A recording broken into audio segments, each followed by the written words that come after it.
टिकल छै दूगो फीता पर JK Yadav Films. फीता पर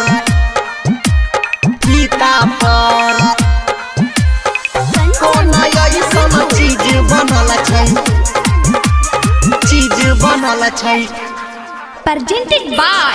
Albina Recording Studio, Simla. छौरा सब मार करै छै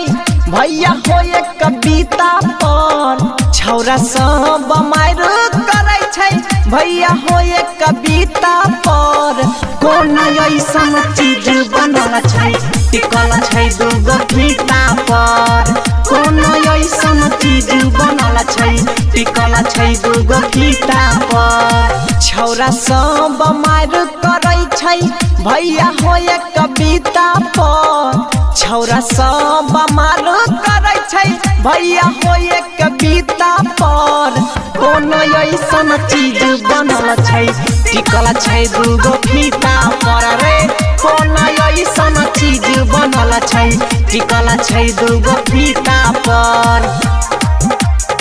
टिकल छै दूगो फीता पर JK Yadav Films.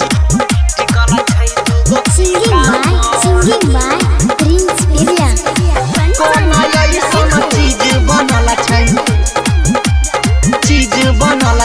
12 बजे छौरी नहबेल जाइ छै छौरा के संगे पोखरिया पर करै छै ऐसन काम रे भैया धोसल छै सबका नजरिया पर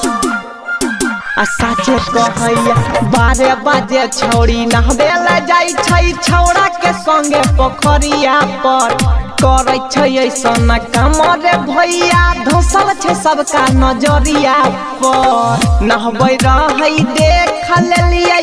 बैठल रहियै भीता पर नहबै रहै देख लेलियै बैठल रहियै भीता पर कोनो ऐसन चीज बनल छै टिकल छै दूगो फीता पर रे कोनो ऐसन चीज बनल छै टिकल छै दूगो फीता पर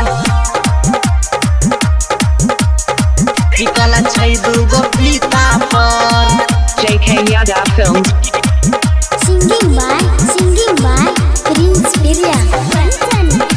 Presented by Albina Recording Studio, Simla. भेलै कमर एकर चौरा रे भैया लागै छै एकरा में गेल छै पहिले त दोनों रहै टिकोरायाम के सजिया भेल छै